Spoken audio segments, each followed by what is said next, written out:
It's not easy being a baby. Sure, they're cute, furry, and even frisky. But raising wild animals like these in captivity is challenging. Some have parents, others are orphans, and it's not guaranteed they'll all survive. Most of the time it goes well, but they can also not make it, so it's really hard sometimes. Every animal is worth doing something to have them to survive. Azalee's been raising baby animals for the past 8 years at Parc Omega in Quebec, Canada. Parc Omega is a wildlife park where a variety of North American animals reside. The park sits on 2,200 acres of forest, meadows, and lakes where all types of different animals interact with each other. In the spring, a lot of these rambunctious residents are babies, all with different needs. Azalee and her team are going to have to work extra hard this season to make sure they survive the first few months when they're most vulnerable. It's a baby boom because they all arrived mostly in the same time, at the beginning and middle of spring. So it's a lot of babies at the same time. It's a lot of bottle feeding, less sleep, but it's always worth it. Even if it is a bit noisy. The staff knows keeping a baby animal alive is hard work, but they're up for the challenge.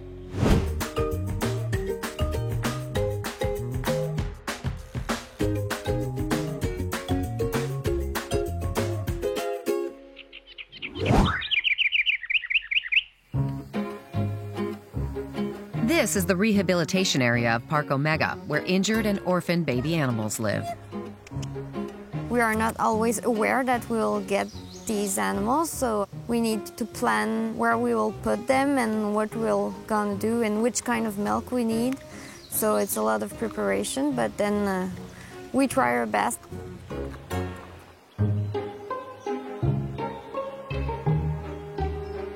Hope is a month-old orphan moose.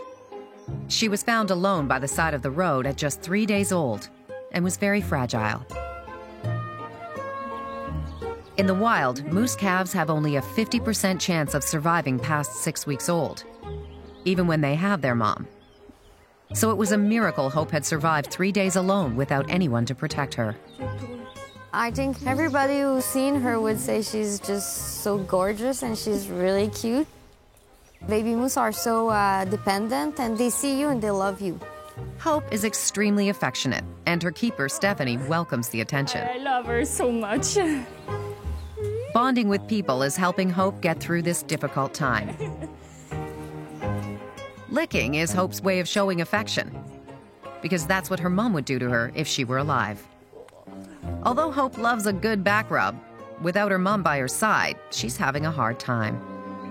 When we first got her, she looked really healthy and everything, but she was just crying all the time and we could not leave her. But the staff had a plan. They found Hope a new roommate. We brought a goat with her, and we have a really nice and gentle goat. Biquette is an adult goat who's an experienced mom and happens to be pregnant right now. Hopefully she'll be good company for the baby moose, especially since these two are going to be spending a lot of time together. But without much in common, no one's sure whether they'll get along. When you have a big family, there's bound to be some feuds, especially when there are siblings involved. But these goslings are close-knit. Families like these come and go as they please at the park. Well, the goslings for us, they are like guests. They come into the park and we feed them and we see them all summer long. We appreciate their stay because it's nice to see them really small and then grow up. These overachievers can eat, run, and swim within 1 day of being born. They have to be fast learners so they can fly by the end of summer, or else they risk being left behind. Canada geese book rooms seasonally at Parc Omega. After spending their winter months vacationing in Florida, mothers and babies born here return year after year. It varies a lot, but usually in spring we have around 100 geese, and most of them are babies. The really young Canada geese are all yellow and they are covered with down, so they are pretty cute at that stage. Park Omega is where these babies practice swimming and learn to fly. These goslings will grow up to be one of the most recognized birds in North America. But Canada geese aren't always known for their better qualities. In the city, Canada geese like these are seen as a nuisance, whooping and squawking in public parks. But the parents aren't just lounging by the lakes and taking strolls in the park. They're actually protecting their young. Well, at this stage, they are really vulnerable because they are not able to fly. So if there's the predators, they cannot get off really quickly. The short grass and open space help mom and dad keep a watchful eye out for danger. And a lake is a great escape route from predators like bobcats that might be lurking in the wild. It's also a great place for scavengers to find food. Even scavengers can be cute when they're little babies. When they want their bottle, they can be well behaved. But they can also be rowdy rascals. What's worse than raising a toddler? Raising unruly baby raccoons. Come on, guys. They are like little monsters. These little masked-faced bandits are hyper, hungry, and a bit clingy. Well, raccoons are a little playful and sometimes affectionately little demons because they do a lot of trouble around. By the time spring rolls around, Park Omega is flooded with calls from people about orphaned raccoons. They practice a kind of catch-and-release strategy with some of the orphans here. The staff hand-raise them with the hopes of releasing them back into the wild at the end of summer. This group seems happy to get their meals from a bottle rather than getting it themselves in the wild. The raccoons are a lot of work because they drink really oftenly on the bottle, and they also need a lot of affection, and they need to move enough. So we have to bring them outside and make them play and then bring them back in. At a month old, these baby raccoons are voracious eaters and are bottle fed by the staff every 3 hours. In the wild, they would nurse from their mother until they were 4 months old. But even as early as 2 months of age, these opportunistic eaters will become foragers. They are really good eaters. Right now, they're a little needy. But you know what they say about the squeaky wheel. They're loud when they need to be.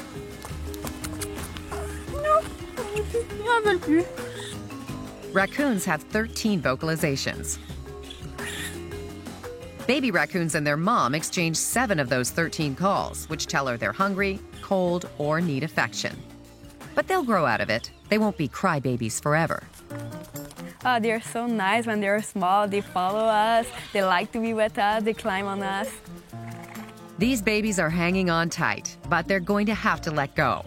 The park is just a temporary home for these raccoons. They need to find their independence if they're going to be able to return to the wild.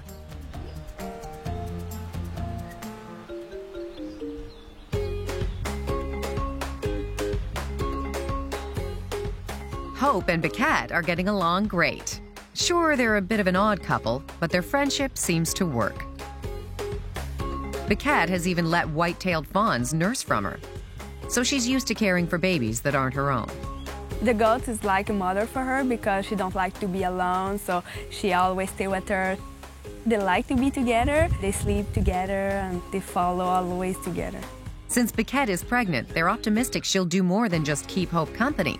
The staff think that she'll let Hope nurse from her too, although it might be a bit tricky. The moose is already way bigger than the goat, so we will have to build a ramp to make sure this will work. The staff is still working on it. For now, Hope is being bottle fed. And they are starting to introduce her to leaves, which moose love to eat. Like any picky toddler, Hope is a bit curious, but hasn't quite developed an appetite. She's already nibbling on the leaves. She doesn't really eat the leaves, but it's a good sign that she's got the idea. Moose are the largest members of the deer family, and they're pretty big babies, weighing 13.5 kilograms when they're born. If all goes well, by fall, Hope will end up gaining 10 times her birth weight. Hope would be getting most of her nourishment from her mother's milk if she were still alive. So the staff has to make sure that they are providing her with enough nutrition to survive. It's pretty hard to raise moose. Moose calves need care around the clock. And if they don't bond with their caretaker during these first few months of life, they'll stop eating and risk not surviving. This summer would be really critical for this baby moose.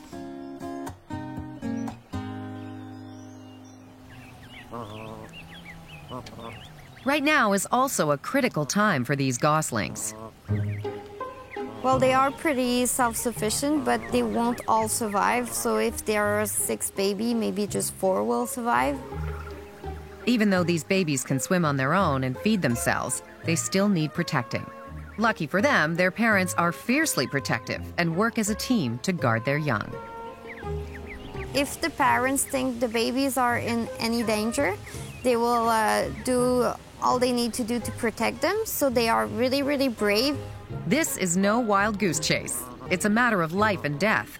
These pigs would gobble up a gosling if their parents weren't so attentive.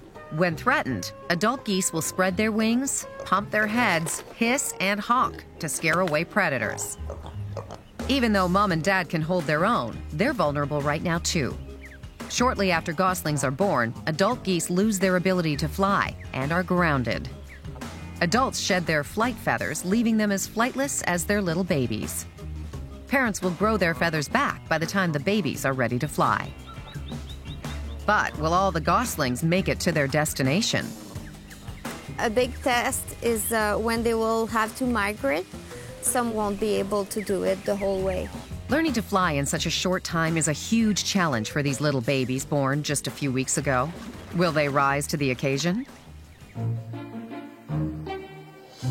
The raccoon kits will need to learn a lot more before they're ready to leave the park too, especially if they're going to survive in the wild. These babies are taking on more responsibilities. They're animal ambassadors in the shows at the park, where people can learn more about their species. It might seem like a cushy job, but in fact, they're spending a lot of their time honing their climbing abilities. Baby raccoons can start climbing as early as 3 weeks, and it's a good thing they get such an early start. It's really important to them to climb and to climb really quickly because it's the way they need to escape from predators. Sometimes they're not so strong on their feet and sometimes they fall off, but it's a part of learning. And they're starting to get the hang of it. Their tails help them balance, but if they lose their footing, raccoons are able to fall up to 10 meters without being injured. Handy if you fall out of a tree. Their dexterous paws are part of the reason why they're able to climb so fast. Their feet can even turn backwards, allowing them to climb down trees face first. But that's not the only thing their paws are good for. They like to open garbage, they like to open everything, every door. They're really agile, so that's why they're like monsters. While they're not trashing the place just yet, they are starting to use their opposable thumbs to grab things like food. Their front paws are also highly sensitive and can help them find food in the dark, which is perfect for these night owls. These babies are maturing fast, but is it fast enough? How will the park know when they are ready to be released? When they get older, we have to be careful. They can be a little bit more aggressive, so they can start to bite, show some sign, and they are ready to come back in the wild.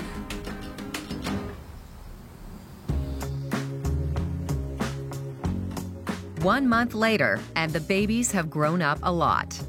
The park staff has decided that Hope won't be released back into the wild. Without the guidance of her mother, her chances of surviving on her own would be little to none. Hope is the only female moose in the park. She wouldn't be able to live with the male moose they have here, especially since she isn't sexually mature yet. The trouble will be finding her a place of her own when she's older. For now, at almost 2 months, she's getting stronger. Despite the recent changes in her life, Hope is now a big sister. Although she's not really jumping for joy. She doesn't interact so much with the baby goats for playing and everything, not so much at the moment. But the baby goats are just from last week, so it's really new. But they are all sleeping in the same shelter all together. The goat, the moose, and the 2 baby goats. It's cute. Hope is missing the attention she was getting from Biquette. But this mom is doing a great job of performing double duty. The mother's goat is a really, really good mother. She can take care of her babies and take care of Hope in the same time. Despite trying for a couple of weeks, Hope wasn't able to nurse from Biquette. This new mom's too busy feeding her own babies, and they'll demand all of her milk for the next 6 months. They're also very energetic. When these babies grow up, they will be able to jump up to 1.5 meters high. And they're getting a lot of practice, which might take some getting used to for Hope. In spite of having to deal with her new siblings, Hope has really come out of her shell. Hope is doing fine. She's growing really nicely. I think she's not so big, but she's not so small. She started eating leaves already quite a lot, and she's drinking water by herself as well.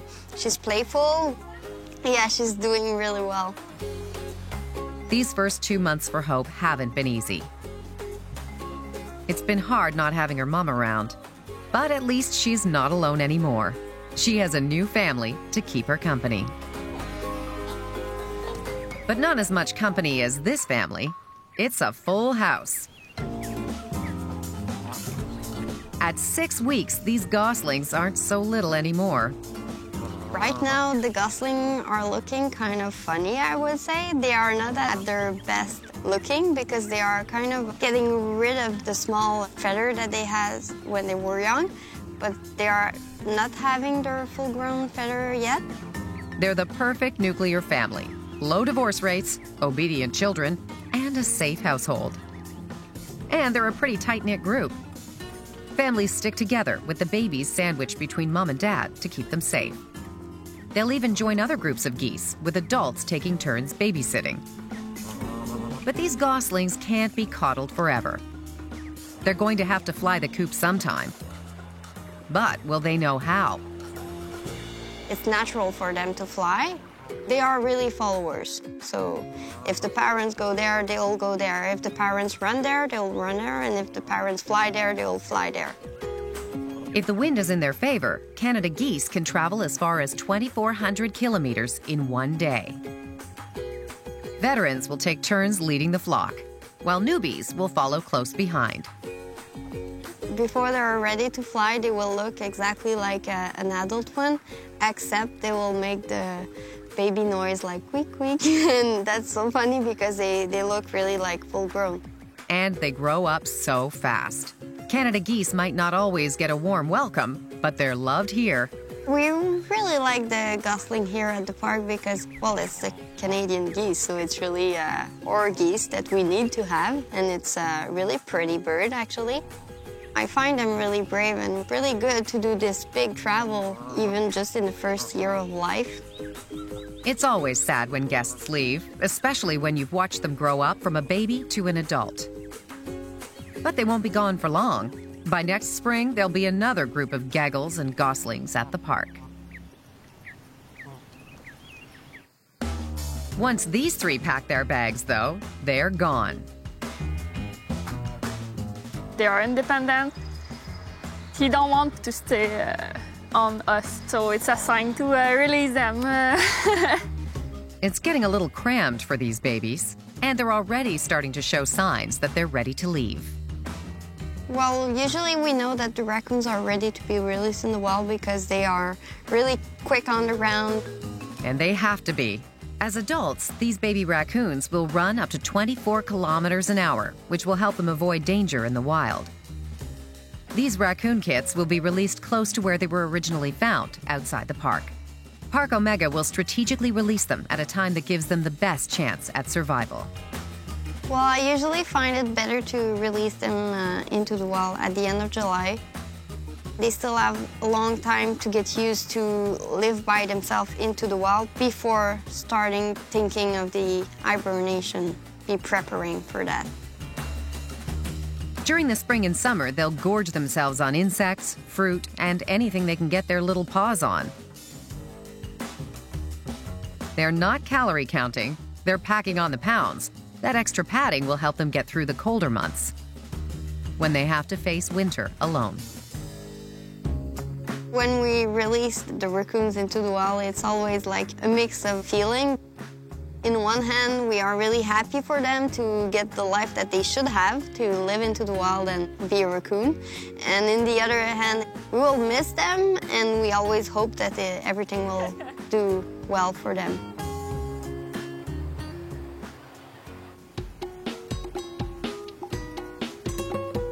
You never know how these babies will do once they grow up.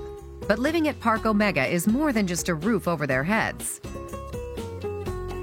I think if people that comes in the park really love nature here and find a nice attachment to it, they will be willing to protect it, and they will find it really important. The raccoons came here as little kits and are leaving almost full-grown to face the real world. And those furry little goslings that were born here are now old enough to fly away. But why put so much work into raising them if they're just going to leave? For us, taking care of these animals is really important just because they need to have a chance. We need to give them a chance to grow and then be released in the wild and have their chance to live freely as they would be. Even though Hope won't be released from the park, she still has a bright future ahead once they build her a separate enclosure from the males. She'll be able to grow bigger and stronger under the care of her keepers here at Parc Omega. And maybe one day she can be safely introduced to a male and have her own family. It's our reward to see them grow and be well after. And the biggest reward is that they have a fighting chance to make it on their own.